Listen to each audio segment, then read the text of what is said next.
Welcome back, Bears fans, to another episode of the Chicago Audible. And would you look at that? We're already in the second half of May. We've gone through a bunch since the Bears season ended in January. And before we know it, training camp is going to be knocking on the door.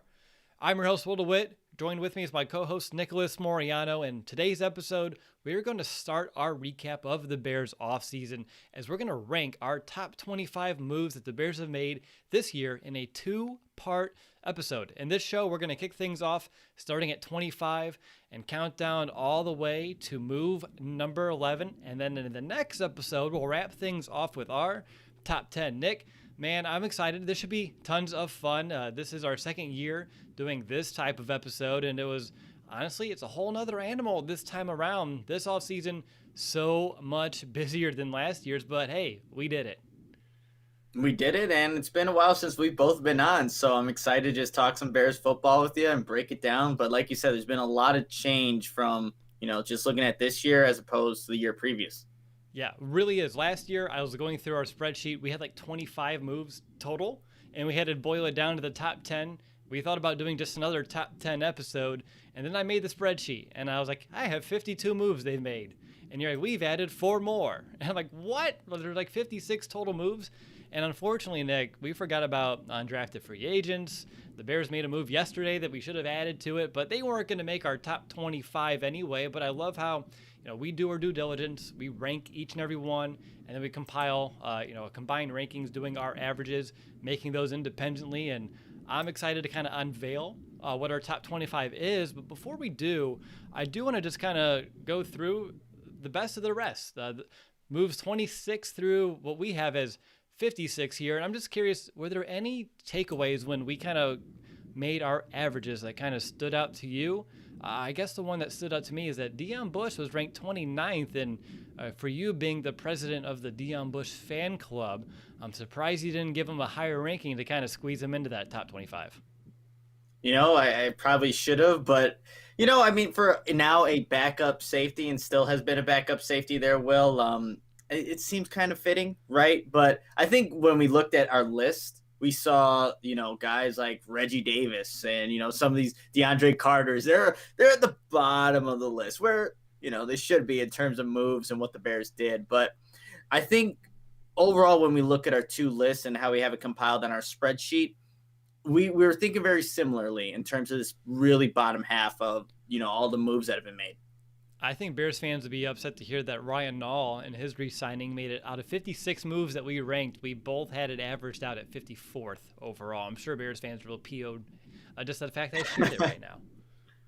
Yeah, there is a small, strange group of Bears fans that love their Ryan Nall, but hey, you keep going like me in the Deon Bush train. You just keep on going, and maybe he'll get his opportunity someday. Never. I think we have a few, not to spoil things too much, but a few additions to the running back room, top down, that are going to make things a lot more difficult for Ryan Nall this year compared to previous seasons in Chicago. But Nick, any other major takeaways from that bottom end tier? To me, when I'm looking at it, it's just minor stuff, honestly. Players that are leaving that didn't make impact in years past, or just bottom end roster moves, maybe some special teams players here and there, but I think the ones that made our cut are the ones that make sense. Yeah, absolutely. Just looking at the list, some names that you think about, like, it's probably best the Bears went the way that they did. Like, you look at Demetrius Harris being released, like, yeah, that should have happened, and that's why, it did. And ultimately, I'm looking at where we got him, 55, 30. Like, it's low for both of us. So, yeah, nothing other than that's really too surprising with the bottom half guys. Now, I know we have some players that the Bears did release that made this cut, but like a Demetrius Harris that didn't, it's because it's such an easy, it's obvious move. It wasn't like a tough one. And the one, I guess, surprised me that didn't make the cut, even though it probably was a hard decision in the front office, was Cordarrelle Patterson. Letting him go, and I think that is a big move, but the Bears have made other moves to kind of supplement that one. But just looking at some of the other cuts that didn't make the list, there's just easy, obvious decisions that if they didn't make, we'd be having a whole different conversation. Yeah, absolutely. That's why Cordarrelle Patterson, if he wasn't just, a core special team kick return guy, and he did have more of an impact on, as a running back or receiver, then maybe it would be more significant for both of us. But, we have him pegged where we do, and I think that, is fitting. I think he finished in the combined rankings low 30s, give or take. I don't have our spreadsheet in front of me. 29.5 there, Will. See, pretty close. Low 30, 29.5. Pretty much the same thing when it doesn't even make the list that we're talking about here today. But without any further ado, I want to jump into the first segment of this show, and let's talk about moves number 25 all the way down to number 21. You ready to roll, Nick? Let's do it. All right, so pick number 25, or I guess I should say move number 25 this year. We're giving it the signing of Angelo Blackson. For me, when I'm looking at this move, the reason why I ranked it where I did is pretty obvious, and I don't know how deep we need to go into our analysis. We talked about him when they signed him, but it's just another solid depth piece for this defensive line. The Bears lost John Jenkins. They lost Brent Urban. Needed someone to replace both of those roles, and Angelo Blackson should be able to step into this, to me, very well. So I know he's on a 2-year deal. I think he's going to be able to live up to his contract, someone that really isn't getting talked about at all this offseason, but he's still someone that I expect to make some sort of an impact here for the Bears' defensive line rotation. How about you? Why did you rank Angelo Blackson, the signing of him, so high? Yeah, you just got to look at the guys that you mentioned that left, and also add in Roy Robertson Harris, who got a payday from the Jaguars there. So I think you look at all those departures, and yes, you do get Eddie Goldman back, but Angelo Blackson's going to be a guy that I think is going to be in this rotation. We also got to mention Mario Edwards, is not going to be in for the first 2 games with suspension. So Angelo Blackson will get some playing time to begin this season. So that's why we have him, 26 and 24, Will. So we're really close on this one. He averaged out exactly to number 25. I knew there were a few ties as this kind of went through. Whatever the spreadsheet put him in the order, I kind of went with here, but this one did average perfectly to number 25. So let's jump in to the very next one here on our list. Move number 24 that the Bears made this offseason that you and I are excited about, and that's going to be the signing of Marquise Goodwin. Nick, what about this move to you resonates so well? I think you one word, really. It's speed. And I know it's a guy that really doesn't have too much production over the last 2 years, 395 yards in 2018, 2019, 186 yards. So it's not that you're looking at the production and you're like, wow, look what the Bears got. It's more so what he can bring from a physical aspect and what Matt Nagy would like to do in terms of stretching the field vertically. Marquise Goodwin can definitely do that. So that's why I have him at 20, or consensus has it at 24, because he can add that element that the Bears were desperately lacking last season. Exactly. Brings a lot of speed, and when he has been healthy, he's been productive, and that's the big question mark. And he did opt out last season, so my hope is that season off should really allow his body to heal up. And he's going to be out here playing, being in the best shape that he's been in a few years. And he's only just a couple years removed from a 56-catch, 960-yard type of season there in San Francisco. And not that I expect him to live up to those numbers. We have Allen Robinson. We have Darnell Mooney. There's other mouths to feed in this offense. But if he can be someone that's a capable role player, someone to push an Anthony Miller, which I think a lot of the signings in his wide receiver room is really meant to do so. If he can do that and also be another veteran presence, you already see him working with Justin Fields. You hear he's already being vocal with his football team. All those reasons excite me. And I know this was a move that happened after the free agency frenzy kind of occurred, so we didn't talk about it too much. We're focusing on the draft when this news kind of broke. So I'm glad we're able to kind of come back to it, give it its due diligence here, and I think the ranking makes a lot of sense being at number 24. Anything else on the Goodwin signing? No, I guess the only thing here is that where he kind of fits in the rotation. You mentioned the guys in that slot receiver role, but it'll be interesting how that all plays out with Anthony Miller and obviously a guy like Marquise Goodwin, that they could do some damage from the slot, but who's going to get those reps? And it'll be interesting to see how that all plays out. Right, and isn't he someone that hasn't played technically truly the slot too much in his career, so this would be, in theory, a transition for him a little bit in this offense, in this role specifically?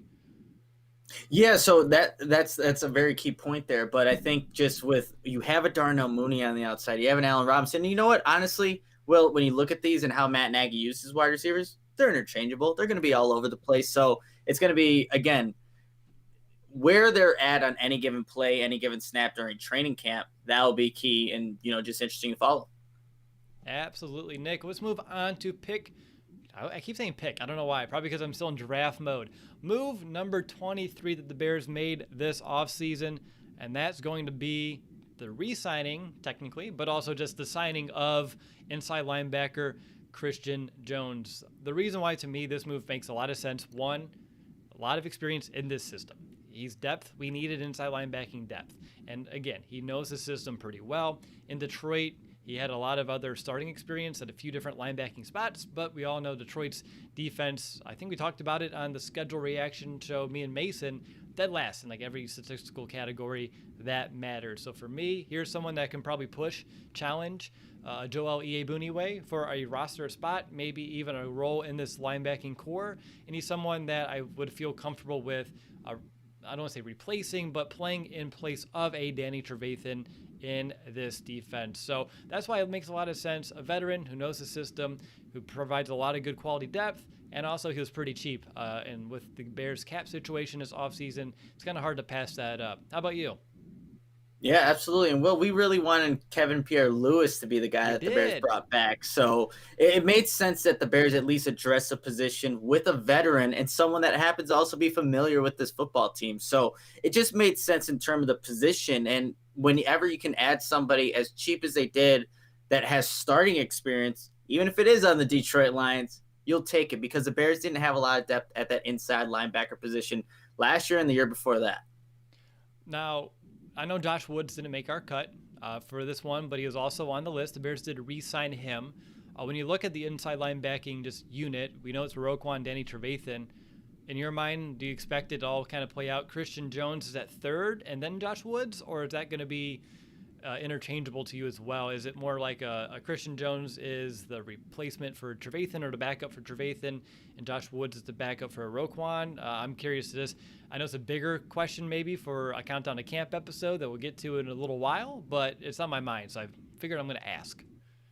I think if we're looking at depth chart wise, it'll obviously go Roquan, Danny Trevathan, but Christian Jones should be the third guy, regardless of either one of those guys that gets, if they were to get injured during the game. I would like to see Christian Jones in place. I think, if that happens, it will still be either Roquan or Danny Trevathan getting the play calls and things like that. So definitely Christian Jones over Josh Woods, Joel Iyiegbuniwe, any of the other guys. He has a starting experience, so you'll take that. You sure will. Moving on to move number 22 this offseason for the Chicago Bears, we have ranked the re-signing of GERMAIN IFEDI. Nick, I talked about Christian Jones. I feel like a lot of what I said about what makes me excited about his return is the same reason here for IFEDI: cheap and serviceable. Going to be the two words that define this signing for me. The Bears, at the time of this re-signing, they didn't know who they were going to draft. They didn't know Tevin Jenkins was going to be available when he was, and they had the opportunity to go ahead and draft him. So this was a little bit of insurance with someone that's familiar with this offense and someone who did play their better football down the stretch at the right tackle position. And I know offensive line coach Juan Castillo said, you wouldn't be surprised if IFEDI actually became a Pro Bowl right tackle this year. So I know this is one when it happened, felt a little flat, but again, there's a lot of cap restraints. When I look at the big picture, this move to me makes a lot of sense, and it's not that I'm going to run through a brick wall. I'm not that excited about it, but it is one that really kind of keeps the floor of this offensive line a little higher. Yeah, absolutely. And when you don't have your starting right tackle from a year ago and Bobby Massie, that makes this move that much more important in terms of the significance of it and why it's one of the top moves that we have here for this a bunch of moves that were made this offseason. So it makes sense in the continuity. Let's see how that plays into GERMAIN IFEDI now going into another year with Juan Castillo and just kind of developing him. And unlike Juan Castillo, I would be very surprised if GERMAIN IFEDI was a Pro Bowl player because, yes, he's serviceable, a former first-round draft pick, but a Pro Bowl player? We'll have to wait and see if he even wins a job first there, Will. Ooh, yeah, that's getting a little bit ahead of ourselves, but I like how you planted that seed. Moving on to move number 21 of the offseason here for the Chicago Bears. We got ourselves a rookie. It's the drafting of wide receiver DAZZ NEWSOME. What gets you excited about DAZZ, Nick? I love how Daz just wants to eat a whole bunch of food here in Chicago. No, look, I think the big thing with Daz too, that we were just talking about that slot role and where he can fit into it. And obviously Daz is already getting that chemistry with, the future quarterback of the Bears, Justin Fields. So that's why this is important, because that role right now has some question marks. Yes, Matt Nagy said publicly that Anthony Miller's doing the right things, and we've heard this story one too many times now, but DAZZ Newsome, if he can continue to make plays, not only in training camp, but show the coaching staff that you can have confidence in him, he can earn some reps this season, no doubt about it. I know it's a little tough to do that in Matt Nagy's system. We've seen guys kind of are limited in that factor throughout their their careers here, but I think DAZZ Newsome has a chance to really earn some reps in that slot role and just earn the trust of his coaches. One thing about him that I get excited about right now that makes sense, it's a need, and it doesn't need to even be on offense. It's that third phase. It's that returning experience that we talked about on the immediate draft reaction episode. He's someone who can impact the return game right away, whether it be punts, kickoffs. And he's not the only one in this list, by the way, that can do that. And then also, I know you're looking at, hey, he can potentially earn a role on this offense this year. I'm just looking at the long-term future. DAZZ Newsome has the potential to really blossom and grow and be a very productive wide receiver in this league. I'm not going to say electric. I'm not going to say a top-tier superstar, but I think he can be someone that develops here as one of a fan favorite in Chicago. He's already saying the right things, and I'm excited to see what he can do. So his potential, I think, is why I ranked it higher than what I would expect this season. But why did you rank DAZZ Newsome over a Marquise Goodwin? I think you did. I don't have your rankings in front of me, but I believe you did.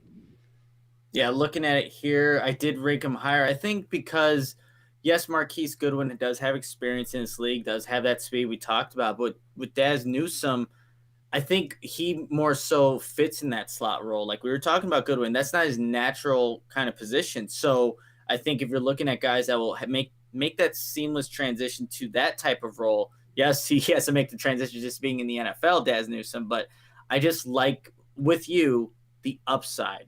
Goodwin's on the end, coming towards the end of his career. DAZZ Newsome's just starting, so that's why I kind of ranked him higher here. And the more I look into him, the more I get excited about his ability to make plays after the catch. I know we talked about it a bit when we were reacting to the pick, but the more film you watch on him and you learn more just about who he is as a football player and how his mentality with the football in his hands, all of those reasons just get me so excited about the DAZZ Newsome sighting here. Now, of course, we have some more news. Excuse me 1 second. We have some breaking news. This is an important PSA. It's brought to you by Manscaped.com. This is your pubic service announcement and the news that you've been waiting for. The Manscaped engineering team has confirmed that they have successfully created the Lawnmower 4.0 trimmer, which is now available for purchase in the USA and Canada.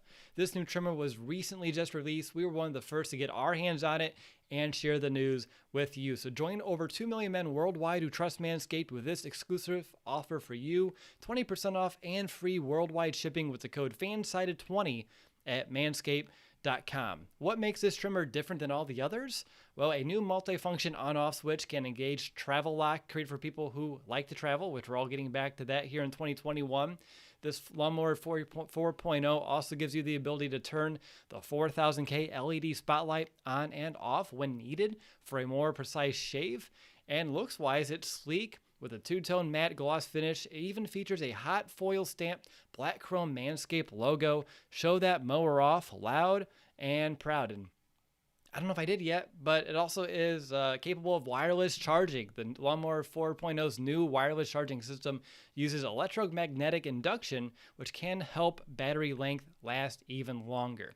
So get 20% off and free shipping with the code FANSIDED20 at Manscaped.com. That's 20% off with free shipping at Manscaped.com and use that code FANSIDED20. That's FANSIDED20 to unlock your confidence and always use the right tools for the job with Manscaped. All right, you're listening to the Chicago Audible. That was our breaking news service announcement for you. We're getting back into our countdown here, and we have moves number 20 all the way down to 16 coming up next. So with that 20th pick, gosh, I did it again. With the 20th move that the Bears have made this offseason, we ranked it the hiring of Michael PITRE, right? That's how you say it, the last name? Yeah, got it. As the Bears running backs coach. Last year, I think a lot of the offseason moves that we had ranked higher were some of the additions to the offense and defensive staff. And here at number 20, we have a new one for running backs coach. Came from Oregon State, where he did coach current Bear running back Artavis Pierce. Good luck making the active roster, Artavis. Just going to throw that one out here now. And obviously, something about this coach hire that I like a lot is that he must be bringing in a very fresh eye into this locker room, because let's look at all the additions that the Bears have made to this backfield. They're bringing in a lot of different skill sets. There are a couple new faces. They all bring something a little different, and you all know that this brand new coach had to have a role into that evaluation and their potential fit in this offense. So there's a lot I like about this one, and I think he's going to be able to get the most out of David Montgomery as well. So it's an extra bonus. But Nick, how about you? What about this move resonates with you after some time to kind of sit on it for a few months? Well, I think here, Will, what's key is that I think the Bears want to get more to that rushing attack. So when you add guys like, and we'll talk about Damian Williams and things like that, you want to be able to run the ball effectively. But look, David Montgomery was just a top 5 rusher in the league last year. You want to bring in a coach that replaces Charles London, who could still get the most out of this running back group. So that's why this is an important move, and one that maybe is a little undervalued when you look at all the moves that the Bears have made. But this one, we'll see how it impacts this group moving forward, because I think the Bears really want to commit to the run even more than they did towards the back half of the season last year. Yeah, I really can't disagree with that whatsoever. And I just want to quickly segue into the 19th move, because it makes a lot of sense to kind of keep this conversation rolling right along. That 19th move that we ranked so far this offseason is going to be the drafting of running back KHALIL HERBERT. I think about this move, the more I was reflecting on it, that Herbert can become a strong piece of the running back group as a rookie, and long-term become a counterpart, if you want to do like a duo back system with a David Montgomery for years to come. He's a strong physical runner who brings that kick return experience as well. I think he had 27 or so yards per kick return last season. And he's also a really good fit for the Bears zone scheme, just due to his great vision, his ability to set up blocks ahead of him and have patience and see those running lanes and attack them going north and south. So he's someone that I love the fit. I love that they went with another running back, because they just keep adding more fuel to the fire here. And I expect with a new revamped offensive line as well, the Bears should be able to run on whoever they want, and they have multiple backs that can get it done. What about KHALIL HERBERT, I guess, persuaded you to rank it as high as you did? He's just a true running back, Will. Like, it's not a Cordell Patterson where you put him back there. They also serves that kick returner role. KHALIL HERBERT is a running back first, and then he also has that kick returning ability afterwards. So, and that's something that the Bears needed to add, somebody back there. We all can go back to the game against Minnesota at Soldier Field, where the Bears were just atrocious on offense, and Cordell Patterson was the main running back. The Bears just couldn't do anything offensively. It wasn't just because of him, but still, you would like to have somebody in place that you could trust if a David Montgomery does go down. We know Tariq Cohen doesn't really fit that role, but that's why this move made sense and why it's ranked where it's at. You mean the Bears getting more well-rounded, true running backs to back up David Montgomery instead of Tariq Cohen and Cordero Patterson and Ryan Nall that have, I would say, decent limitations to their overall game? That sounds about right there, Will. Good. I'm glad I was able to kind of put it in some layman's terms. Let's move down to move number 18. The countdown just keeps on rolling here. Move number 18, another rookie, the drafting of, I'm going to say right tackle, Larry Borom. This is a very good value pick for the Bears that they had, and I believe Borom has the potential to become a long-term answer at right tackle. I love that he's dropped some weight. That was something that I wasn't aware of when we drafted him, but he got into House Hall. You saw that. That excited me too. He's feeling fast. He's feeling strong. And he's another physical lineman who loves to play with physicality, and that just keeps changing the tone, changing the narrative of this Bears offensive line. So I love all those reasons. What about you, Nick? What about Larry Borom gets you more excited today than perhaps you were when the Bears drafted him?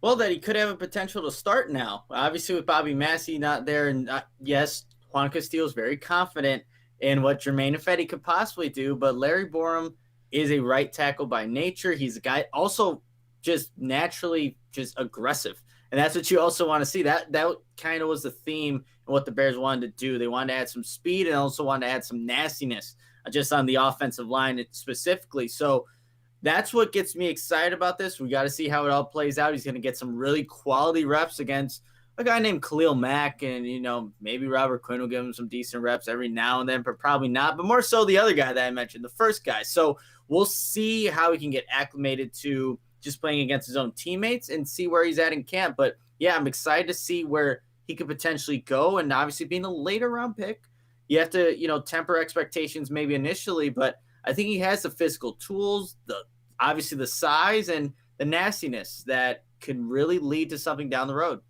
Again, it goes back to they've done it with wide receiver this offseason, running back this offseason, and here at tackle. And we saw it in previous season with the tight end and kicker as well, just throwing everybody at the fire and seeing what happens. And I like this one as well, giving yourselves more opportunities and chances to, you know, find a diamond in a rough. And I think that's what they're hoping Larry can turn out to be here.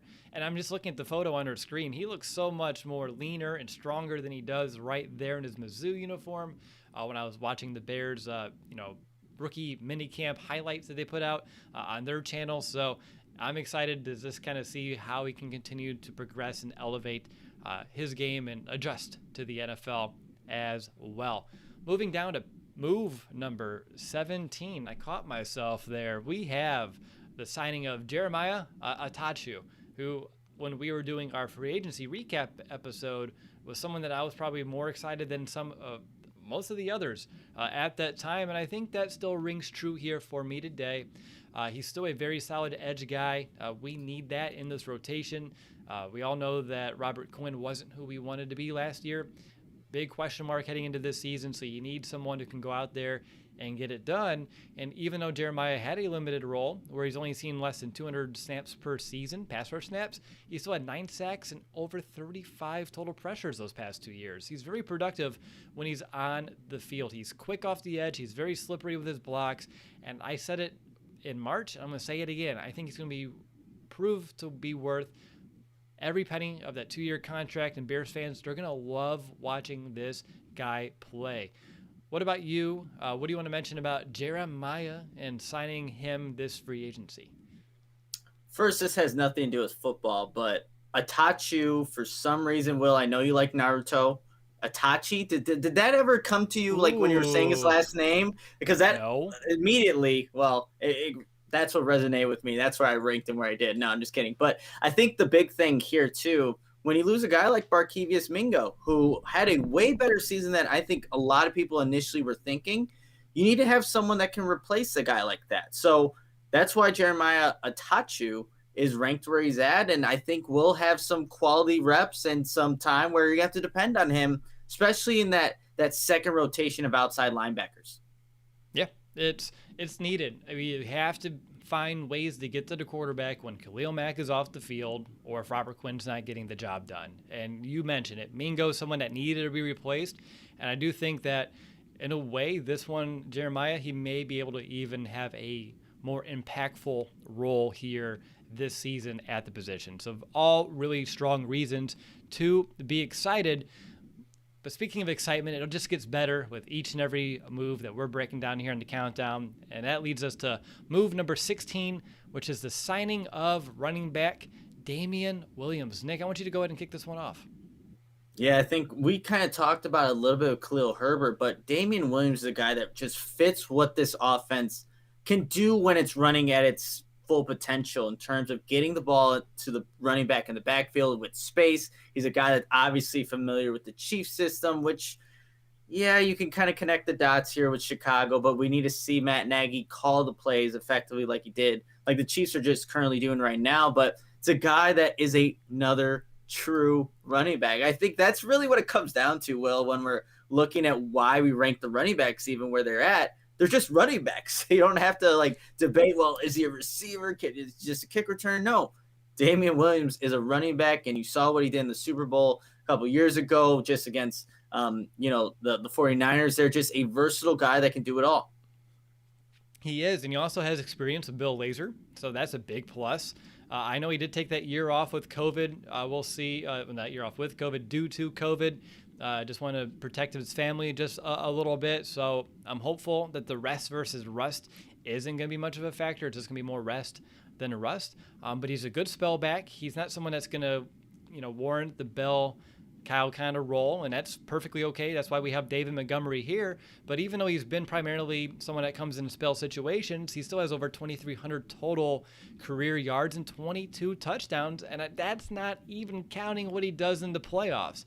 Nick, you mentioned it, true running back, well-rounded skill set. He's fast, quick, strong, another guy with really good vision, and he's a big-time playmaker in the screen game, which has been an element the Bears have mightily struggled with over the past few seasons. And I think with your offensive line and the running backs, that's not a Cordero Patterson, so you're not keying in on it every single time, and they understand some of those subtle nuances. It should help in that element of the offense as well, and I expect them to be fresh after that year off. So a lot of good reasons here, and we were excited about this, and then they drafted Khalil Herbert, and now the whole running back, room, it's so full, and I'm just oozing with excitement to see how they can utilize all these playmakers, effectively, and also how can they actually divide up all these touches this season. It's going to be nuts to kind of figure that out. Obviously, Montgomery gets the lion's share, but after that, it could be a game-by-game basis depending on matchups, and I'm okay with that.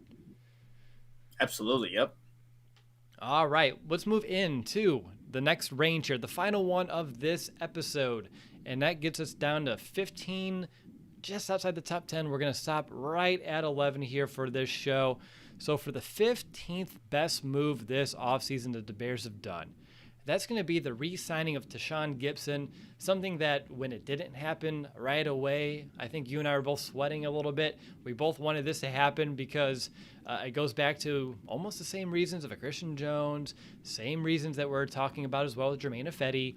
He knows the system. He's not costing you a lot of money, and he plays, I believe, TASHAUN Gipson. He won my underrated Bear award for the last season, and he's someone that I expect to be able to play at a higher level this year. And he also gives Eddie Jackson that consistent partner for the first time since his second year in the league when he had Adrian Amos for his rookie year, and then his second season. So there's a lot of reasons why I like TASHAUN Gipson. He's good against the run. He's not afraid to put his nose up in there. He's also pretty solid in coverage as well. So again, I don't know what we can say about him that we've never said before in a podcast. And again, he's a very underrated type of guy, but I still believe the value that he provides this defense, and given the lack of hefty dollars spent at this position opposite of Jackson, given a cap restraints this year, this move just made so much sense. He didn't have to start from scratch, and he didn't have to overpay. Yeah, and the thing is, when you saw that TASHAUN Gipson wasn't picked up by other teams, I think we maybe internally were thinking, okay. I've been waiting for that one to happen here, Mr. Moriano. So as you probably saw when we were doing our live stream, Nick's internet hasn't been playing ultra nice. So that was the first time that it happened while you were talking. So I was pretty proud we were getting that to work for most of the episode, but you're back now, so continue your thoughts. Yeah, so I didn't even want to try talking over that. I saw it froze. But yeah, I think it just internally you're thinking to yourself, yes, TASHAUN Gipson would be back with the Bears. And like you said, I think it's also someone that's most comparable to an Adrian Amos in terms of just having consistent play. You're not really too worried about TASHAUN Gipson blowing coverages or things like that. He's a better player in terms of taking the ball away just throughout his career. But in terms of what can get Eddie Jackson, that's the guy that you really want to be playing at an all-pro level. You want to have a safety net, a consistent player like a TASHAUN Gipson. So it just made sense to bring him back. Sure did, Nick. It sure did. Let's move on to number 14. And I think, really, the more I think about this number 14, it could have been ranked a little bit higher here for both of us, potentially. But it fell where it fell. So the 14th best move of the offseason for the Chicago Bears, letting Mitchell Trubisky walk. The Bears, by doing this, they admitted that they failed, right? This was a failed experience, and we officially were able to move on. If the Bears were adamant, ignorant, or resistant and signed him to maybe like a one-year prove-it deal, that's a whole different vibe around this organization that we currently have. You probably don't draft a Justin Fields, probably don't bring in an Andy Dalton, and you're probably sitting with the same combo, Nick Foles, Mitchell Trubisky, 2021. And really allowing Mitch to walk, I think, set the tone for the entire offseason, whether that be the early pursuit of a Deshaun Watson, moved on over to a Russell Wilson, and of course we ended up with Justin Fields. Without this move, without this decision to let him go, I don't think any of that happens. That's true, Will. Yeah, I think when you look at it that way, it does really, it's a domino effect. Once he goes, you're like, now you know the Bears are looking for their next quarterback. You know that obviously that's going to be in the mix, whichever way they go to address this position. It's just the move. I think towards the end of the season, we kind of saw where it was going. Even though Mitch came back in and was leading his team to some victories, it's just, it wasn't right, right? The offense still, against better teams, didn't go anywhere. So it was all right there. Everything was on the table in terms of what the Bears could do to address this after he, obviously let him go. But it made sense. It needed to happen. And I wish the best for Mitch in Buffalo. Yeah, we'll see him in the preseason. That'll be a lot of fun. We'll see how that all shakes out. We have 3 more moves to go. So number 13 is the re-signing of Mario Edwards. Nick, I'm going to fingers crossed your internet plays nice so I can defer to you first. Why was Mario Edwards, his re-signing, I guess, so important to you to rank it where you did? Yeah, I mean, I think it's kind of similar in terms of where Angelo BLACKSON, what we kind of said about there, but Mario Edwards can play. That's the thing here, Will. He has potential to get after the quarterback in terms of the moves that he can utilize to go get opposing QBs. So you wanted somebody like that who can also just mix into this, I think could be a deep rotation for the Bears in terms of their defensive line and what they can do. But it just, when you look at the departures and you look at how he played in certain games, you want a guy like Mario Edwards back. Yes, he's going to serve that 2-game suspension in the beginning of the season, but when he's back, you got to think it's a guy who has earned a little bit of a payday. Let's go kind of show out and see why you deserve that money. But this is a guy that I think has potential, and we saw glimpses of it. So that's why we have it ranked where we do. Yeah, I mean, a 2-game suspension, almost like a 1-game suspension now, just with the added game coming back. So he's still going to be able to partake in 15 games, and not to sneeze at it, but it's not going to be the end-all be-all. Week 1, week 2, and then you have him for the rest of the year. He's someone, like you said, in the rotation last year, very impactful. I believe he earned this deal. He was the 3rd highest graded defensive lineman according to PFF last year, a grade of 90.1. That was behind Chris Jones out of Kansas City and Aaron Donald, just to kind of put that into perspective. He also had the 6th highest pass rush rate last year at the position, and he's only 27, Nick. I mean, he can still, in theory, have the best football in front of him. So I'm excited to see what he can do in a larger role. Very encouraging player last season. But now the expectations with that new contract, they do get raised, and he does need to live up to those. I believe he has all the talent to do so. Another year in the system should only help. Let's see him do it. Absolutely. I'm looking forward to seeing Mario Edwards after he comes back from that 2-game suspension. Gotta wait. A little bit of delayed gratification there, Nick. All right, second to last for this episode, move number 12. We're knocking on the door of that top 10. We ranked the signing of Desmond TRUFANT here, someone who's a veteran option to replace a Kyle Fuller when healthy and when he's not on the Lions, because, again, we all know what the Lions defense is. He's someone that can be a productive and serviceable player at this point of his career.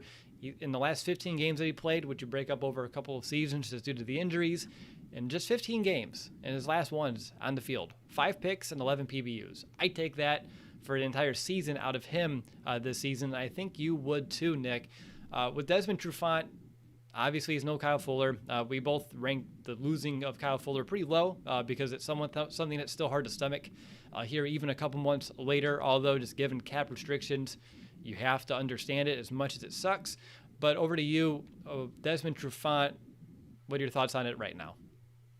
Yeah, so this is definitely a top move for 2021, and that is it. Because obviously you signed a 1-year contract. You just need to have that placeholder for a Kyle Fuller. And yes, there probably is going to be a dip in production because Desmond Trufant isn't the caliber of player of Kyle Fuller. But the Bears didn't have to overpay in a sense for a guy like this. And look, he's still going to have to compete for this job. It's not like Desmond Trufant's the day one starter. He's going to have to really earn it. And you're hoping that with this Bears defense and what the pieces they have, and unlike Detroit, he's not going to be the focal point or the sore eye that keeps consistently popping up in the defense. You're hoping that it can kind of get overshadowed, and it's just not as big of a problem that losing Kyle Fuller really is. So that's why it's still important. You got a veteran. Now you just got to hope that all the other pieces on the defense can mitigate maybe the deficiencies that he has as a player at this point in his career.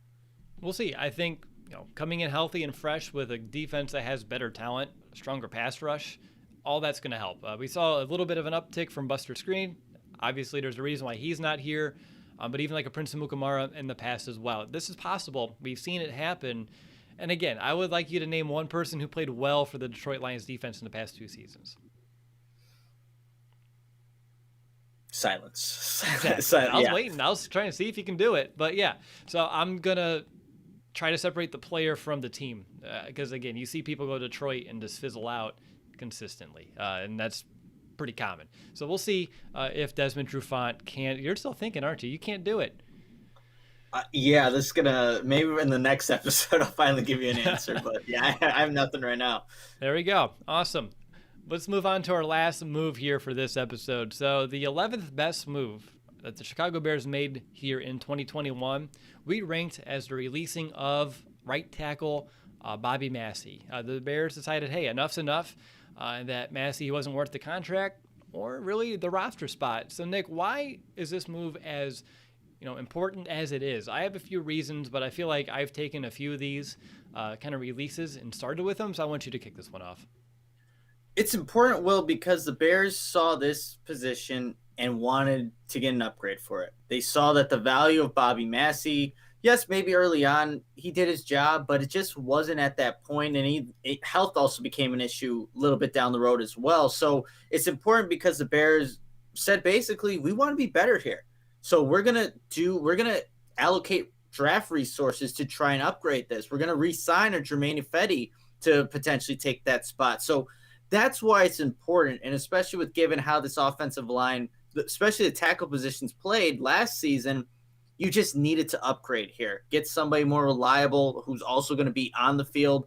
So that's why it's important, Will. And when there's still a move here that we have consensus, the same pick there, it makes sense. You just want to have reliable people at your tackle positions because your most valuable resource is back there throwing the football, and we'll get to that in the next episode. But that's why it's important. It really is. It's very similar to, the other ones, like a Mitch walking. If you keep Bobby Massie in his contract, you can't go out there and sign an Elijah Wilkinson, who he didn't make our top 25, but he was on the cusp. He's someone that can still, be a serviceable, maybe swing tackle here for the Bears. And you don't draft 2 tackles. You don't draft a Larry Borom, and you don't draft a Tevin Jenkins. So allowing him to go and admitting that, time has passed, it just allows you to explore other options. And I think you and I and everyone listening would agree that the Bears are better off at the right tackle position. Heck, you can argue both tackle positions, but we're focusing on right tackle right now, than they were when Bobby Massie was a Chicago Bear. And that, to me, is why it's ranked where it is. Yeah, and that does it, Will, right? For the first episode here, we went 25 through 11. We did go through 25 through 11. Up next, we're going to, go 10 down to 1. I'm excited to unveil that top 10. If you're listening here on YouTube, Nick and I are going to take about 10, 15-minute break. Fingers crossed his internet, takes a break as well, so it comes back a little bit stronger here for the second episode. And if you're listening to the podcast, I believe I'm going to release the top 10 on Monday. So depending on when you're listening to it over your weekend, just know the second half will drop on Monday. And if you're, eager, you can always check out our YouTube channel. It's a good reason to subscribe because Nick and I, due to grad school and just me, life and parenting and everything else that goes around, we don't have time to do a back-to-back recording sometime this weekend, so we're just doing a little bit of a double feature recording here tonight, which it's fun. I get a little bit more Nick time, which to me is always very exciting. But any final thoughts on this show, Nick, before we sign off? No, I think for, these bot 25 through 11, it makes sense. I don't know how debatable these moves are. I wasn't really looking to the chat there, but I think you could see why we place these where they're at, and maybe it almost makes the top 10 a little bit more predictable in terms of the things we haven't talked about. But you got to tune in and see where they fall in this next episode. That's right. And again, if you're here on YouTube, give us about 10 minutes. We'll be starting up a second stream. If you're listening to the podcast, check it out on YouTube if you really can't wait. You got some cool video graphics that we've been using along the way. And if not, you will hear from Nick and I on Monday.